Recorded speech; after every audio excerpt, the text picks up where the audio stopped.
नमस्कार, good morning. Virat classes के YouTube channel में आप सभी लोगों का फिर से स्वागत है। और आज हम आपके लिए हम लोग प्राचीन भारत का जो इतिहास था उसमें करीब करीब चैप्टर हम पढ़ चुके थे। अब हम मध्यकालीन भारत की ओर चलते हैं। तो मध्यकालीन भारत में सबसे पहले हम लोग पढ़ेंगे गजनी साम्राज्य। तो गजनी साम्राज्य के बारे में हम आपको बताने से पहले एक दो बात और बताते हैं जिस पर आप ध्यान दीजिए। अगर गजनी साम्राज्य की बात करने से पहले हम आपको बताते हैं कि भारत पर अरबों का जो आक्रमण हुआ वह मोहम्मद साहब यानी जो इस्लाम धर्म के संस्थापक मोहम्मद साहब थे उनकी मृत्यु के बाद शुरू हुआ। यानी 8 जून 632 ईस्वी को जब पैगंबर मोहम्मद साहब की मृत्यु हो गया तो उनके जो अनुयायी थे, जो उनको मानने वाले लोग थे, उनके द्वारा इस्लाम धर्म का प्रचार प्रसार अन्य क्षेत्रों में करने के लिए अलग अलग जगहों पर आक्रमण करना शुरू हो गया। उसी क्रम में भारत पर पहला मुसलमान आक्रमण 712 ईस्वी में मोहम्मद बिन कासिम के नेतृत्व में सिंध पर किया गया था। 2 मकसद से किया गया था। पहला मकसद था इस्लाम धर्म का प्रचार प्रसार अन्य क्षेत्रों में करना और दूसरा मकसद था यहाँ से अपार धन संपत्ति को लूटना।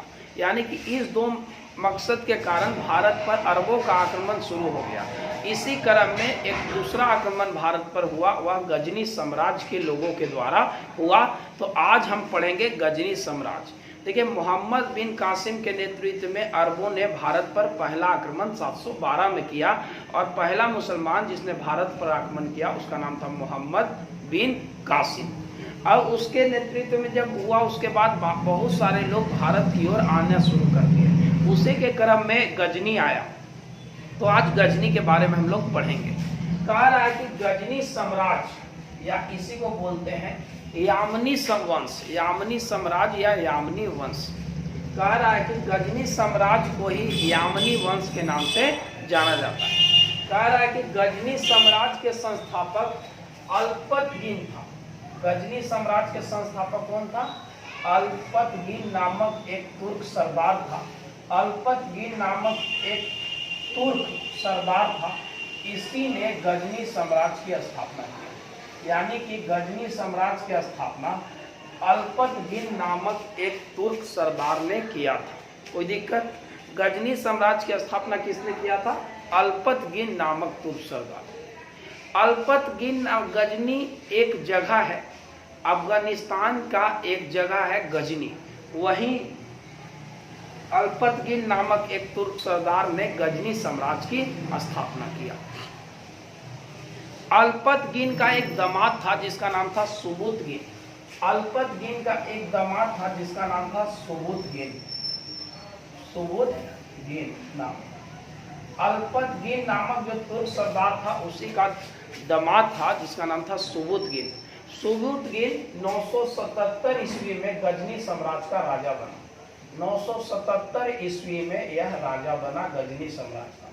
यानी कि अल्पतगीन के बाद अगर कोई गद्दी पर बैठा तो वह सुबुतगीन बैठा 977 ईस्वी में और वह गजनी का राजा बना। कहाँ का राजा बना?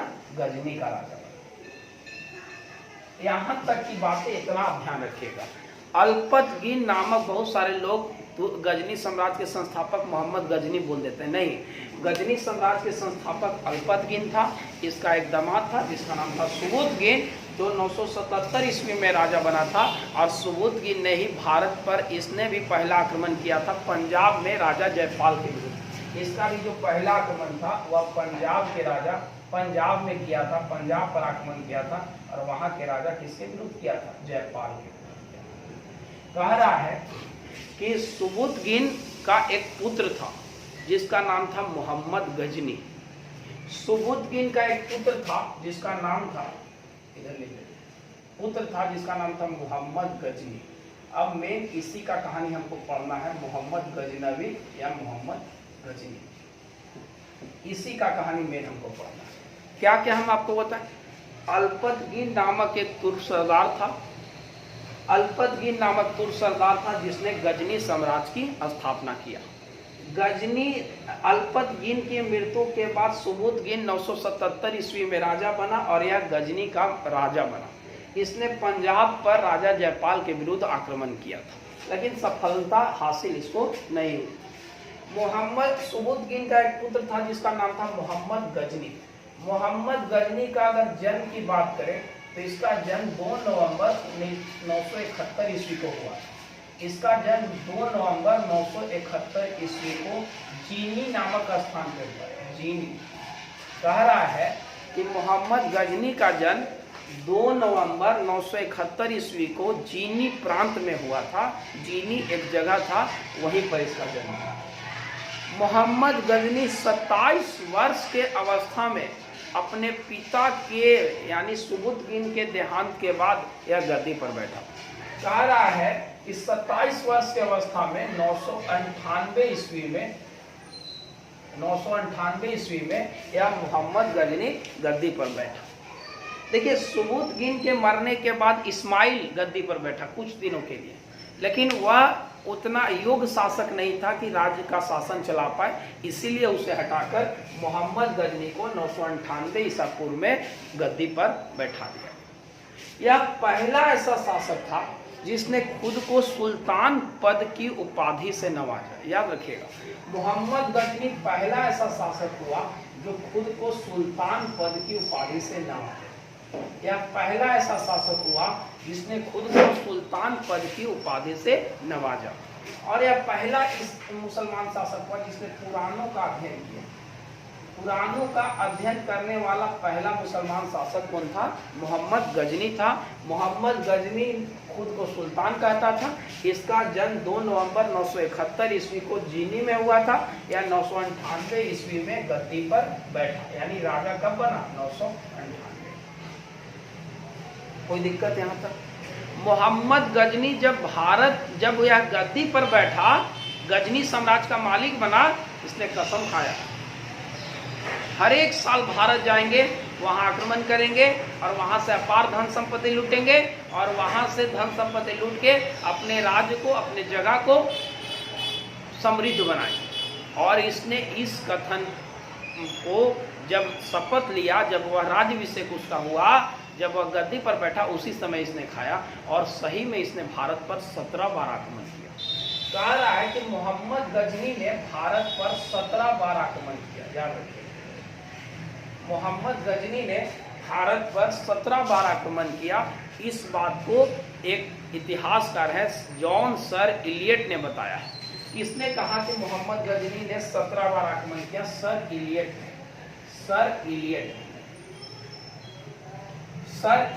जॉन सर इलियट ने बताया कि मोहम्मद गजनी भारत पर 17 बार आक्रमण किया। मोहम्मद गजनी का जन्म कब हुआ?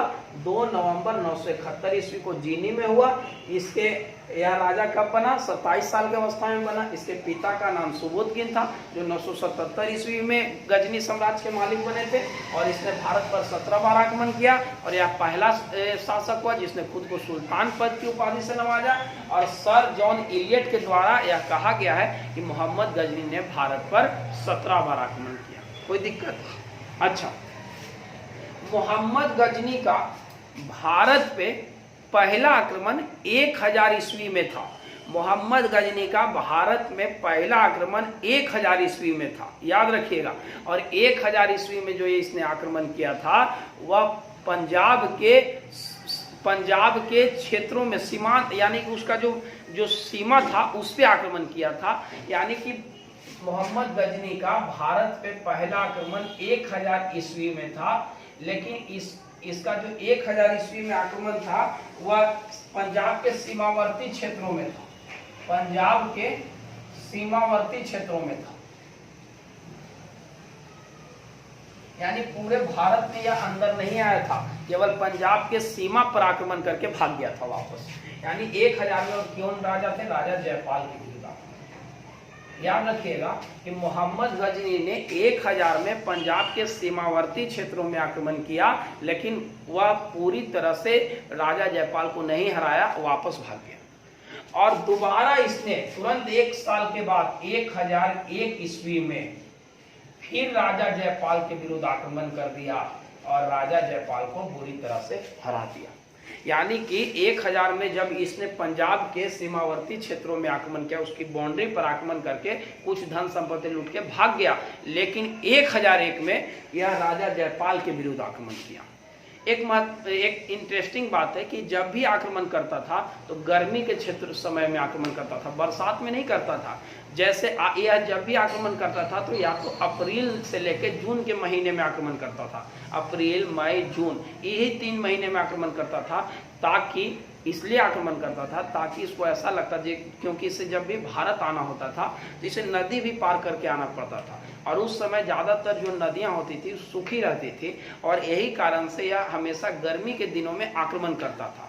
और गर्मी के दिनों में आक्रमण जब ये करता था तो इसे नदी पार करने में ज़्यादा कोई दिक्कत परेशानी नहीं होती थी, क्योंकि नदी सूखी रहती थी, और जैसे ही बरसात का मौसम आता था वापस भाग आता था। इसका कभी भी मकसद ये नहीं रहा कि भारत में अपने साम्राज्य का विस्तार करना, इसका एक ही मकसद साफ था कि केवल अपार धन संपत्ति को भारत से लूट कर अपने प्रदेश में ले जाना और उसे समृद्ध बनाना इसका मूल मकसद था। इसने 1001 में राजा जयपाल के विरुद्ध आक्रमण किया, और इस युद्ध में इसने राजा जयपाल को हरा दिया, और हराने के बाद इसे बंदी बना दिया। कह रहा है कि 1001 में राजा जयपाल के विरुद्ध इसने हमला बोला, और राजा जयपाल को इसने बंदी बना लिया, और बंदी बनाकर इनके साथ साथ बहुत सारे लोगों को भी दास बनाकर ले गया। इसके एवज में राजा जयपाल को अपने को मोहम्मद गजनी से छोड़ने के एवज में राजा जयपाल को बहुत सारी धन संपत्ति देना पड़ा। किसको? मोहम्मद गजनी को। और अंततः मोहम्मद गजनी ने राजा जयपाल को छोड़ दिया। क्या बोले? 1001 में राजा जयपाल पर आक्रमण जब मोहम्मद गजनी किया तो मोहम्मद गजनी ने राजा जयपाल को बंदी बना लिया और उसे ले गया बंदी बनाकर। और जब मोहम्मद गजनी के इसके छोड़ने के एवज में राजा जयपाल से बहुत सारी संपत्ति लिया मोहम्मद गजनी, और जब राजा जयपाल को छोड़ दिया तो राजा जयपाल को छोड़ने के एवज में बहुत सारे गुलामों को भी यानी सैनिकों को भी सौंपा गया मोहम्मद गजनी को, और इससे और मजबूत हुआ मोहम्मद गजनी की सेना। राजा जयपाल को छोड़ने के एवज में जयपाल की सेना को दिया गया किसको? गजनी के तरफ। और मोहम्मद गजनी ने इसके एवज में कुछ पैसा भी लिया। और इस राजा जयपाल को तो मोहम्मद गजनी छोड़ दिया, लेकिन राजा जयपाल को इतना ज़्यादा घुटन हुआ कि मेरे चलते हम किसी राजा के सामने गिड़गिड़ाना पड़ा। इसने आत्महत्या कर ली, आग में कूदकर जान दे दिया। राजा जयपाल ने आग में कूदकर जान दे दिया, आत्महत्या कर। कह रहा है कि इस गिलानी को यह बर्दाश्त नहीं कर पाए और राजा जयपाल मर गए। 1001 में राजा जयपाल का भारत पे पहला आक्रमण था। मोहम्मद गजनी का मुख्य रूप से अगर भारत के अंदर की बात हो तो इसका पहला आक्रमण 1001 में ही था, भारत के आंतरिक क्षेत्रों पे। ऐसे तो इन सीमावर्ती क्षेत्रों में 1000 में ही हमला बोला। मोहम्मद गजनी जो था इसने अगला आक्रमण, इसने बहुत सारे आक्रमण किए, सारे आक्रमण की हम बात करेंगे, लेकिन मुख्य रूप से पहले जो इम्पोर्टेंट है 1008 में नागरकोट के विरुद्ध इसने हमला बोला। इसका अगला महत्वपूर्ण आक्रमण, ऐसे तो लगातार आक्रमण किया है 1004 में, 5 में, 8 में, 7, 9 में, लेकिन अगला इसका महत्वपूर्ण आक्रमण 1008 ईस्वी में नागरकोट के खिलाफ था। नागरकोट के खिलाफ था, मूर्तिवाद के खिलाफ। और इसने यानी कि 1008 के बाद जो भी इसका हमला था सारा का सारा हमला मंदिरों के खिलाफ था, यानी मंदिरों में से अपार धन संपत्ति को लूटना इसका मेन मकसद बन गया था। और इसने नागरकोट के विरुद्ध हमला किया और यहाँ पर इसने मूर्ति को भी तोड़ा, मूर्तियों को भी ध्वस्त किया, क्या किया? ध्वस्त किया। और 1008 में नागरकोट के विरुद्ध मूर्तिवाद के खिलाफ इसका हमला था, और यह नागरकोट के विरुद्ध था। किसके विरुद्ध था? नागरकोट के विरुद्ध था। अब कह रहा है कि मोहम्मद गजनी ने भारत पर 17 बार आक्रमण किया। मोहम्मद गजनी के साथ 4 इतिहासकार भारत आए थे। एक के नाम था अलबरूनी, दूसरा का नाम था फिरदौसी, कुतबी, फारूकी। 4 राइटर भारत आए थे। मोहम्मद गजनी पहला ऐसा शासक हुआ जिसने खुद को सुल्तान पद की उपाधि से नवाजा। खुद को कौन सी पद की उपाधि से नवाजा? सुल्तान पद की उपाधि से। और यह सुल्तान पद की उपाधि इसे मान्यता दिए थे। जैसे एक पद होता था खलीफा। खलीफा कौन होता था? जो पैगंबर मोहम्मद साहब का उत्तराधिकारी होता था वह खलीफा कहलाता था। तो कोई पद भी अगर किसी को लेना होता था तो उन्हें खलीफा मान्यता देता था। तो उस समय बगदाद का खलीफा था जिसका नाम था अल आदिल बिल्लाह। इसी ने बगदाद का खलीफा अल आदिल बिल्लाह ने मोहम्मद गजनी को सुल्तान पद की उपाधि दिया था। याद रखिएगा, उसका नाम था अल आदिल बिल्लाह। क्या नाम था? अल आदिल बिल्लाह ने मोहम्मद गजनी को सुल्तान पद की उपाधि दिया था। उसका क्या नाम था? अल आदिल बिल्लाह। मोहम्मद गजनी का भारत पे अगला आक्रमण, महत्वपूर्ण आक्रमण, भयावह आक्रमण, सबसे खतरनाक आक्रमण, सबसे ज्यादा यादगार आक्रमण 1025 ईस्वी में था। इसने 1025 ईस्वी में सोमनाथ मंदिर पर आक्रमण किया। किस मंदिर पर आक्रमण किया? सोमनाथ मंदिर पर आक्रमण किया। मोहम्मद गजनी का सबसे भयावह आक्रमण 1025 ईस्वी में सोमनाथ मंदिर पर था। याद रखिएगा, मोहम्मद गजनी का भारत पे सबसे भयावह आक्रमण सोमनाथ मंदिर पर था। इसे पता था कि सोमनाथ के मंदिर में बहुत सारे धन जवाहरात हीरे रखे हुए हैं और उसका जो घंटी है वो भी सोना का है। और इसे सोमनाथ मंदिर पर का पता जैसे ही चला, इसने सोमनाथ मंदिर पर आक्रमण किया 1025 ईस्वी में। कब किया? 1025 ईस्वी में। सोमनाथ मंदिर पर जब इसने आक्रमण किया, 50,000 लोगों को मौत के घाट उतार दिया। कौन? मोहम्मद गजनी। इसने 50,000 लोगों को मौत के घाट उतार दिया केवल धन संपत्ति लूटने के कारण। और इसने सोमनाथ मंदिर से 20 लाख दिनार संपत्ति हाथ लगा और एक सोने का घंटा लगा। 20 लाख दिनार संपत्ति हाथ लगा और एक सोने का घंटा हाथ लगा। दिख रहा है ना राजेश नीचे? सोने का घंटा हाथ लगा। यानी कि मोहम्मद गजनी को ने भारत पे सबसे भयावह टेरिबल आक्रमण 1025 ईस्वी में सोमनाथ मंदिर पर था। और सोमनाथ मंदिर को लूटकर इसने 20 लाख दिनार संपत्ति हाथ लगा और इसने इसे एक सोने का घंटा भी हाथ लगा। समझ में आ गया बात? अच्छा, मोहम्मद गजनी को सोमनाथ मंदिर को 1025 में लूटा। और जब सोमनाथ मंदिर को लूटकर सारे ही, ऐसा माना जाता है कि इसने जीवन में जितना भी आक्रमण किया, ये सारे आक्रमणों से जो प्राप्त धन था, जो सोमनाथ मंदिर पर अकेले प्राप्त धन था, वो 8 गुना था। आप सोच सकते हैं कितना धन इसको मिला होगा कि इसने अपने जीवन में 17 आक्रमण किया। उससे जितना भी पीछे 15 आक्रमण में इससे धन संपत्ति प्राप्त हुआ, अकेले सोमनाथ मंदिर पर जो धन प्राप्त हुआ उसका 8 गुना माना जाता है। यानी 20 लाख दिनार संपत्ति और एक सोने का घंटा मिला। जब इसने सोमनाथ मंदिर को लूट कर ले जा रहा था, सब तैयार कर लिया, अपने सब सामान को रखकर ले जा रहा था, तो ले जाने के क्रम में इस पर जाटों ने आक्रमण बोल दिया, हमला बोल दिया। यानी कि याद रखिएगा कि इस पर जाटों ने हमला बोल दिया। इस पर मोहम्मद गजनी पर। मोहम्मद गजनी जब सोमनाथ मंदिर को लूट कर ले जा रहा था तो इस पर जाटों ने हमला बोल दिया। और जाटों ने जब हमला बोला तो मोहम्मद गजनी के कुछ संपत्ति को लूट लिया। कुछ संपत्ति को क्या किया? लूट लिया। कह रहा है कि जब मोहम्मद गजनी सोमनाथ मंदिर को लूट कर ले जा रहा था तो लूट कर ले जाने के क्रम में इस पर जाटों ने हमला बोल दिया। और जाटों ने जब हमला बोला तो इसकी कुछ संपत्ति को जाटों ने लूट लिया। ठीक, जाटों ने इसकी कुछ संपत्ति को लूटा और जब लूट लिया तो मोहम्मद गजनी चूंकि संपत्ति ले जा रहा था, धन ले जा रहा था, तो इसे यह कुछ नहीं बोला। बताइए, अगर हम कोई सामान ले लें, अगर हमको कोई मारबो करेगा तो हम कुछ नहीं बोलेंगे, हम सामान पहले रख के आएंगे। तो कह के गया जब जा रहा था तो कि अगला बारी तुम ही लोग का है, यानी जाटों का ही है। और 1025 ईस्वी में सोमनाथ मंदिर को लूट के ले जाने के क्रम में उस पर जाटों ने हमला बोल दिया था और उसकी सोमनाथ मंदिर में लूटी गई संपत्ति का कुछ भाग जाटों ने छीन लिया था। लेकिन कह के गया कि अगला आक्रमण तुम ही लोग के खिलाफ होगा। वह गया 1025 में, अपना धन संपत्ति रखा और आया दोबारा अपनी सेना तैयार करके 1027 ईस्वी में और जाटों पर हमला बोल दिया।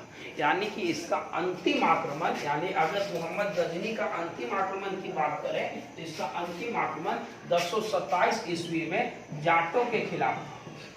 इसका अंतिम आक्रमण 1027 ईस्वी में जाटों के विरुद्ध था, जाटों के विरुद्ध था, याद रखिएगा। इसका अंतिम आक्रमण 1027 ईस्वी में किसके विरुद्ध था? जाटों के विरुद्ध था। और इसने जाटों पर हमला किया और लाखों जाटों को मौत के घाट उतार दिया। कौन? मोहम्मद गजनी। मोहम्मद गजनी ने 1027 ईस्वी में जाटों पर हमला बोल दिया और अपना बदला, जो सोमनाथ मंदिर को लूट के ले जा रहा था उस समय जो हमला किया था जाट, उसका बदला लेने के लिए इसने 1027 ईस्वी में जाटों पर हमला बोल दिया और मोहम्मद गजनी का यह भारत पे अंतिम आक्रमण था। 1027 ईस्वी में लाखों जाटों को मौत का घाट उतार दिया और वापस गजनी चला गया, वापस गजनी चला गया। और 1030 ईस्वी में, 1030 ईस्वी में यह मलेरिया से ग्रसित हो गया। 1030 ईस्वी में यह मलेरिया से ग्रसित हो गया। 1030 ईस्वी में यह मलेरिया से ग्रसित हो गया और जब इसे मलेरिया हुआ तो इसे टीबी भी पकड़ लिया। इससे जब मलेरिया हुआ तो इसे टीबी भी पकड़ लिया और इससे 59 वर्ष के उम्र में यह 1030 ईस्वी में मर गया। यानी कि 1030 ईस्वी में जब यह गया तो इसे मलेरिया पकड़ लिया और मलेरिया से इसको हो गया टीबी, टीबी रोग हो गया, टीबी, ट्यूबरकुलोसिस हो गया और टीबी रोग हो गया और इसी में 1030 ईस्वी में संपत्ति रह गया, यहीं मर गया। इतना धन लूटा था कि पगला गया था। जहां रहता था सोना सोना खाली करता था, क्योंकि इतना सोना लूटा था भारत से इसने कि पूरे अपने जो रूम में ही रहता था वो पूरा सोना से भरा हुआ था, इतना सोना रूम लूटा था। और इससे 10 सब सोना यहीं रखल रह गया। खराब कर्म किया, नाम बदनाम हुआ इतिहास में और 1030 ईस्वी में मलेरिया से इसकी मृत्यु हो गया। और मलेरिया जब हुआ तो इसे ट्यूबरकुलोसिस हो गया और बहुत सारे रोगों से इसको जकड़ लिया और 1030 ईस्वी में इसकी मृत्यु हो गई। लेकिन मोहम्मद गजनी के शासनकाल में 4 इतिहासकार इसके साथ आए थे भारत। अल-बरूनी थे, फिरदौसी थे, उतबी था, फारूकी था। कौन कौन 4 राइटर था? अल-बरूनी, फिरदौसी, उतबी और फारूकी। मोहम्मद गजनी के साथ 4 इतिहासकार भारत आए थे।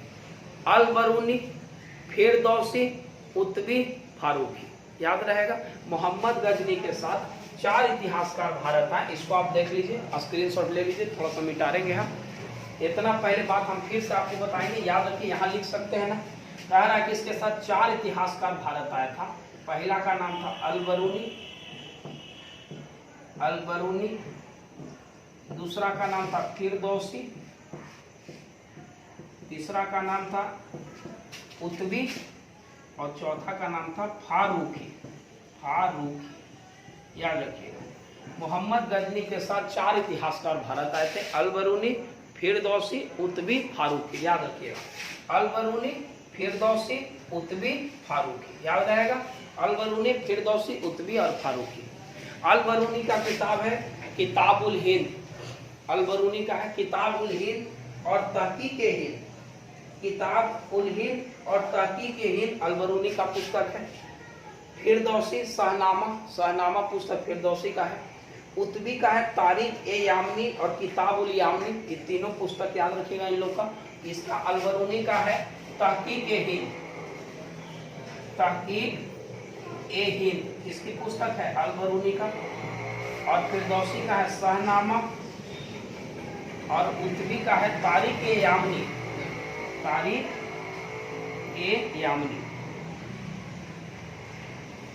तारीख-ए-यामनी। चलिए इसको हम ऊपर लिख देंगे, यहाँ नहीं देख रहा होगा आप लोग को। चलिए अल-बरूनी का है, लिख लीजिए आप लोग, तहकीक-ए-हिंद। फिरदौसी का या किताबुल हिंद भी अल-बरूनी का है। फिरदौसी का है शाहनामा और उतबी का है तारीख-ए-यामनी, याद रखिएगा। और इतना बात उम्मीद था आपको याद हो गया होगा। इसने भारत पर कितने बार आक्रमण किया? 17 बार आक्रमण किया। इस बात का ठोस प्रमाण किसने दिया? सर इलियट द्वारा दिया गया था। कोई दिक्कत यहाँ तक? तो पूरी बातों को एक बार बताएंगे और इसके बाद हम आपको बताएंगे इसी में कि इसके द्वारा कौन कौन से महत्वपूर्ण आक्रमण किए गए हैं। तो सारी बातों को हम बताएंगे, पहले आप इतने बातों को देखिए ध्यान से। गजनी, एकदम ध्यान से सुनिए। गजनी साम्राज्य के संस्थापक अल्पतगिन नामक एक तुर्क सरदार था। इसका दामाद था जिसका नाम था सुबुतगिन। अल्पतगिन के बाद सुबुतगिन 977 ईस्वी में राजा बना, खुरासान का राजा बना। खुरासान जगह था, याद रखिए, खुरासान या गजनी। गजनी साम्राज्य के संस्थापक अल्पतगिन था, उसका दामाद था सुबुतगिन। 977 ईस्वी में राजा बना। उसने भी पहला आक्रमण राजा जयपाल के विरुद्ध किया। 998 ईस्वी में सुबुतगिन की मृत्यु हो गया, और सुबुतगिन के मृत्यु के बाद उसका उत्तराधिकारी उसका पुत्र हुआ, जिसका नाम हुआ मोहम्मद गजनी। सुबुतगिन के बाद इस्माइल भी गद्दी पर बैठा, लेकिन कुछ दिनों के लिए बैठा। सुबुतगिन का जन्म, मोहम्मद गजनी का जन्म 2 नवंबर 971 ईस्वी को जीनी प्रांत में हुआ था। इसके पिता का नाम सुबुतगिन था। यह 998 ईस्वी में राजा बना था। कब राजा बना था? 27 साल का था उस समय, इसका उम्र था 27 साल। मोहम्मद गजनी का पहला आक्रमण 1000 में पंजाब के सीमावर्ती क्षेत्रों में राजा जयपाल के विरुद्ध था, लेकिन अगला आक्रमण 1001 में राजा जयपाल के विरुद्ध था। इसमें राजा जयपाल को और इनके कुछ साथियों को बंदी बना दिया। इसके एवज में राजा जयपाल को बहुत सारी संपत्ति मोहम्मद गजनी को देना पड़ा, और उसके तब मोहम्मद गजनी ने राजा जयपाल को छोड़ा, और इस चीज को बर्दाश्त नहीं कर पाए राजा जयपाल, और आत्महत्या करके जान दे दी। मोहम्मद गजनी पहला राजा था जिसने सुल्तान पद की उपाधि से खुद को नवाजा था, और इसे सुल्तान पद की उपाधि देने वाला खलीफा था अल आदिर बिल्ला। क्या नाम था? अल आदिर बिल्ला। मोहम्मद गजनी पुराणों का अध्ययन करने वाला पहला सुल्तान था। इसने भारत पर 17 बार आक्रमण किया। इस चीज की जानकारी सर इलियट द्वारा दी गई है। कह रहा है कि मोहम्मद गजनी को सुल्तान पद की उपाधि अल आदिर बिल्लाह के द्वारा दिया गया था। मोहम्मद गजनी का अगला आक्रमण, ऐसे 17 बार आक्रमण किया, लेकिन अगला महत्वपूर्ण आक्रमण नागरकोट के खिलाफ, मूर्तिवाद के खिलाफ था, जिसमें इसने मूर्तियों को ध्वस्त करना, मंदिरों को ध्वस्त करना, और उसके अंदर से जितनी भी संपत्ति उसको लूटना मेन मकसद बना लिया। इसने अगला आक्रमण 1008 में नागरकोट के खिलाफ किया, और इसमें भी इसे बहुत सारी संपत्ति हाथ लगी। अगला इसका आक्रमण, सबसे भयावह आक्रमण सोमनाथ मंदिर के खिलाफ था, जो सबसे महत्वपूर्ण आक्रमण था, और 1025 ईस्वी में इसने सोमनाथ मंदिर पर आक्रमण किया, और इसमें इसने 20 लाख दिनार संपत्ति और एक सोने का घंटा हाथ लगा। ऐसा माना जाता है कि इसके द्वारा पीछे के जो लूटे गए धन था, यह अकेले 8 गुना था। सोमनाथ मंदिर को रक्षा करने के कारण बहुत सारे शासक मारे गए, बहुत सारे राजा मारे गए, वहां की जनता मारी गई, 50,000 लोग मारे गए। कह रहा है कि मोहम्मद गजनी जो था, यह भारत जब सोमनाथ मंदिर को लूट कर ले जा रहा था, तो लूट कर ले जाने के क्रम में इस पर जाटों ने हमला बोल दिया, और जाटों ने सोमनाथ मंदिर को लूट कर ले जाने के क्रम में जो सोना संपत्ति रखा था, उसका कुछ भाग जाटों ने लूट लिया। जाते जाते कह के गया कि अगला बार आएंगे तो तोहनिए के देखेंगे, और 1027 ईस्वी में इसने जाटों पर हमला बोला, और बहुत सारे लाखों जाटों को मौत के घाट उतार दिया। मोहम्मद गजनी जो था, इसके साथ 4 राइटर भारत आए थे। अल बरूनी, जिसका किताब है तहकीक-ए-हिंद, फिरदौसी, जिसका किताब है शाहनामा, कुतुबी, तारीख-ए-यामनी, और एक राइटर था फारूकी। मोहम्मद गजनी भारत पर 17 बार आक्रमण किया, और 1030 ईस्वी में मलेरिया रोग के कारण इसकी मृत्यु हो गया, और मलेरिया के बाद इसको टीबी भी धर लिया, और यह मर गया। कौन? मोहम्मद गजनी। अब आइए, अब हम आपको आगे बताने जा रहे हैं मोहम्मद गजनी का महत्वपूर्ण आक्रमण। 17 बार आक्रमण किया, तो 17 हम आपको नहीं बताएंगे। जो जो महत्वपूर्ण है, जो जो एग्जाम में पूछा जाता है, उस सारे बातों को हम आपको बताएंगे। तो अब आइए हम आगे आते हैं। आइए अब हम आपको बताने जा रहे हैं कि मोहम्मद गजनी द्वारा किया गया महत्वपूर्ण आक्रमण। तो जो 17 बार आक्रमण किया, इस बात को सर इलियट ने बताया था, और मोहम्मद गजनी द्वारा जो 17 बार आक्रमण किया, इसका महत्वपूर्ण आक्रमण कौन कौन था, सुनिए। सबसे पहला एकदम आपको याद होना चाहिए कि मोहम्मद गजनी का पहला आक्रमण पंजाब के सीमावर्ती क्षेत्रों में राजा जयपाल के विरुद्ध था। 1000 में किसके विरुद्ध था? पंजाब के सीमावर्ती क्षेत्रों में था। पंजाब का सीमावर्ती क्षेत्रों में किस राजा के विरुद्ध? जयपाल। पहला याद हो गया। 1000 में था पंजाब के सीमावर्ती क्षेत्रों में राजा जयपाल के विरुद्ध था। फिर आई 1001 में भी पेशावर के खिलाफ था, पेशावर पाकिस्तान में पड़ता है, पेशावर के खिलाफ था राजा जयपाल के विरुद्ध 1001 में। ये दोनों राजा जयपाल थे, राजा जयपाल के पहला हमला इसने बोला था पंजाब के सीमावर्ती क्षेत्रों में और पेशावर, क्योंकि पंजाब जो था वो पाकिस्तान से सटे हुए हैं, तो इस सारे राज्यों का जो देख रेख था वह राजा जयपाल करते थे। तो आइए दो को समझ लीजिए, पहला पंजाब के सीमावर्ती क्षेत्रों में 1000 में राजा जयपाल और दूसरा पेशावर के खिलाफ एक राजा जयपाल।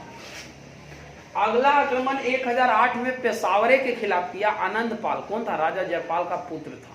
तो याद रखिएगा कि 1008 में पेशावर के खिलाफ इसने हमला बोल दिया। 1008 में आनंदपाल के खिलाफ, याद रखिएगा, इन तीनों याद होना चाहिए। राजा जयपाल का पुत्र आनंदपाल। ठीक, फिर से आइए 1000 में पंजाब के सीमावर्ती क्षेत्रों में राजा जयपाल के विरुद्ध, 1001 में फिर राजा जयपाल के विरुद्ध, 1008-9 में इस क्षेत्र में पेशावर में आनंदपाल कौन था? राजा जयपाल का पुत्र था। अच्छा, 1010 में फिर मुल्तान में सुखपाल, फिर उन्हीं के साम्राज्य के लोगों पर आक्रमण किया और 1010 में मुल्तान के विरुद्ध, 1010 में किसके विरुद्ध? मुल्तान के विरुद्ध, और सुखपाल था, मुल्तान के विरुद्ध सुखपाल था। फिर से आइए 1000 में पंजाब के सीमावर्ती क्षेत्रों में जयपाल, फिर 1001 में जयपाल के विरुद्ध पेशावर में, फिर 1008-9 में पेशावर में आनंदपाल के खिलाफ, फिर 1010 में मुल्तान के विरुद्ध सुखपाल राजा थे। राजा कौन थे? सुखपाल थे। राजा कौन थे? सुखपाल थे। 1010 में मुल्तान राजा सुखपाल, और 1015-16 में कश्मीर के खिलाफ, कश्मीर पर संग्राम राजा था। कौन राजा था? संग्राम राज। याद रखिएगा 1015-16 में कश्मीर में राजा था, कश्मीर में आक्रमण किया था, और वहां के राजा कौन था? संग्राम राज। कौन था? संग्राम राज। ये इंपॉर्टेंट है, बहुत इंपॉर्टेंट। यहाँ पे भी बहुत सारी संपत्ति से हाथ लगा था। 1018-19 में यहीं से इसको लग गया मंदिर पर आक्रमण करने का। जब 1018-19 में इसने मथुरा और कन्नौज पर आक्रमण किया तो प्रतिहार वंश के राजाओं द्वारा उनका विरोध किया गया था। तो प्रतिहार राज्यपाल था, किसके द्वारा, कौन उसका विरोध किया था? प्रतिहार राज्यपाल। 1018-19 में मथुरा और कन्नौज पे, 1018-19 में मथुरा कन्नौज पे। 25 और 27 आपको याद है, 25 में सोमनाथ मंदिर, राजा भीमदेव थे। कौन थे? राजा भीमदेव। याद रखिएगा सोमनाथ मंदिर पर राजा कौन थे? राजा थे भीमदेव। और 27 में अंतिम सिंध पर किया जाटों द्वारा, जो कहा था कि जा रहे हैं फिर आएंगे ले वापस, तुम लोग के बताएंगे, और फिर आया वापस और अपना बदला। जब सोमनाथ मंदिर को लूट के ले जा रहा था तो जब इसने छीन लिया था जाटों ने, उसका बदला लेने के लिए वापस आया और जाटों पे हमला किया था। तो याद रखिएगा 1025 में सोमनाथ मंदिर भीमदेव और 1027 में सिंध जाट, ये दोनों भी आपको कम से कम याद होना चाहिए। 1025 सोमनाथ मंदिर भीमदेव और 1027 में जाटों के खिलाफ सिंध पर, जाटों के खिलाफ कहाँ? सिंध पर, जाटों के खिलाफ सिंध पर, और 25 में सोमनाथ। 1010 मुल्तान सुखपाल।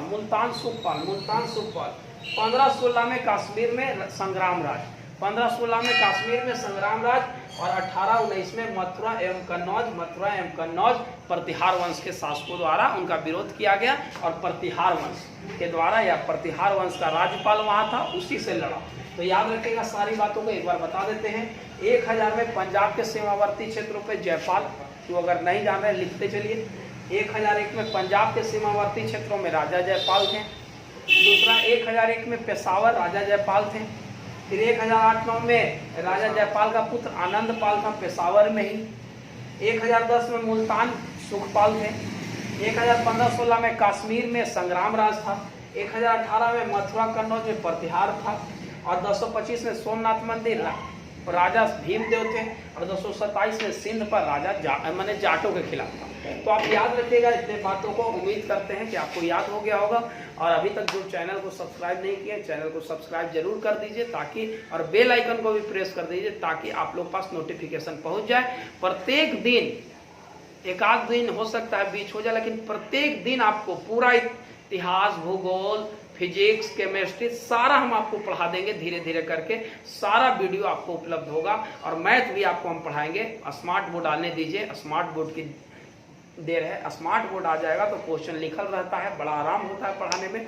तो आज यहीं तक रखिए, इसीलिए मैथ को अभी रोके हैं। तो जीएस यहीं तक रखिए। आपको कैसा लगा कमेंट करके जरूर बताइए। धन्यवाद।